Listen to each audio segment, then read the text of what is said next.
कई बार अब देखते हो कि मुझे बड़ा गुस्सा आ रहा है, मुझे गुस्सा ना आए तो ये ना करूँ तो क्या करूं, कह कि बस तू एक मिनट वेट कर, और अपनी जगह अब तू यीशु को रख के देख कि अगर वो मेरी जगह होता तो वो क्या करता।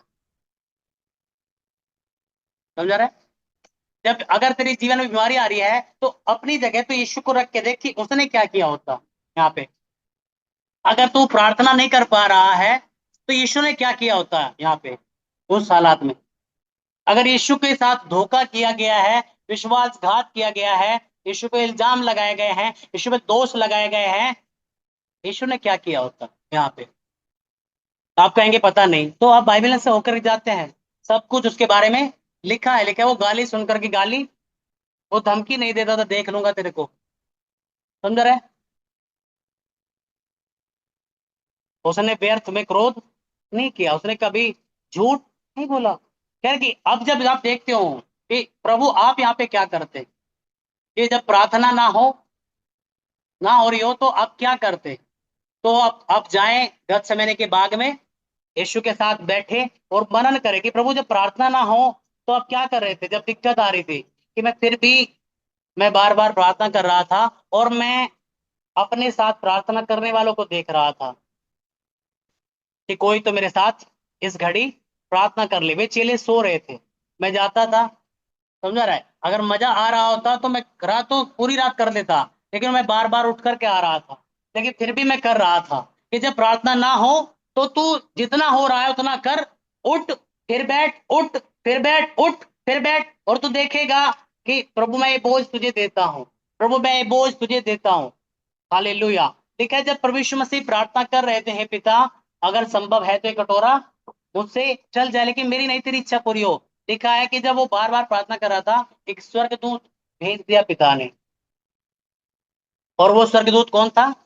जो यीशु को सामर्थ्य दिया करता था। लिखा है कि जब आप नहीं कर पा रहे हो, लेकिन परमेश्वर ये नहीं देख रहा है कि आप कितना कर रहे हो, वो ये देख रहा है कि आपकी लालसा कितनी है, आप चाह रहे हो कि नहीं। तो परमेश्वर ने कौन भेज दिया कि पतरस, ये यूहन्ना, थोमा, ये तो सब सो रहे हैं, लेकिन कह रहे कि तेरा बाप ना तो सोता है ना ऊंघता है, और उसे पता है तुझ पे क्या बीत रही है। लोग ना समझे कि तुझ पे क्या बीत रही है, लेकिन तेरा पिता जानता है तुझ पे क्या बीत रही है, इसलिए वो स्वर्ग से तेरे लिए एंजल भेज सकता है, तेरे लिए खुद उतर के आ सकता है। आमीन। हालेलुया। सदरक में से अबेदनगो को नहीं पता था कि झुलस झुलस के मरेंगे, एकदम से सांस चली जाएगी या क्या हो जाएगा, लेकिन लिखा है कि तेरे मुंह के बस में, तेरे तू जैसा बोलता है प्रभु वैसा ही कर सकता है। उन्होंने कहा हमारा परमेश्वर सामर्थ्य है कि हे राजा इस धधकते हुए भट्टे की आग से और तेरे हाथ से हमें बचा सकता है। हालेलुया। तो आपको दुष्ट को सुनाने की जरूरत है कि आप क्या विश्वास करते हैं। आपको एंजल्स को सुनाने की जरूरत है कि आप क्या विश्वास करते हैं। उन्होंने बोला, ठीक है। तो जब उनको आग में फेंका गया, उनसे पहले कौन आ गया था आग में? परमेश्वर उतर आया था। और हालेलुया। और परमेश्वर ने उनको उनको बांध के डाला था उधर वहां पे, लेकिन प्रभु ने उनके बंधनों को खोल दिया और कहा कि टहलो अब मेरे साथ में। कि मैं ऐसा परमेश्वर नहीं हूं जो तुम्हें लगता है कि मैं अच्छे अच्छे समय में साथ रहता हूं, मैं बुरे समय में ज्यादा नजदीक हूं। जब तू आग में से होके जाए, मैं समझ रहा है, जब तक वे आग में नहीं गए परमेश्वर नहीं दिखा। हालेलुया। प्रभु कब दिखा? जब वे आग में गए। अब परमेश्वर को देखना चाहते हो, कह रहे कि जब आप उन परीक्षाओं से की आग से होकर के जाते हो, आप बैठो और वो दिखाएगा तुम्हें। हालेलुया। समझ रहे? दानियल ने प्रार्थना किया, एक राजा को इतना विश्वास था दानियल पे ना, उसने उसने बोल दिया कि तेरा परमेश्वर तुझे बचा ले भाई। दानियल गया, शेरों की मान में एक रात बिताई, जिंदा वापस आया। राजा एक धीमी सी आवाज में, कई बार आप जब आप सही विश्वास में नहीं होते हो तो बोल तो दिया, लेकिन पता नहीं हुआ होगा कि नहीं, है ना। देखो गया है दानियल, परम प्रधान परमेश्वर के दास, या बचा लिया तेरे परमेश्वर ने।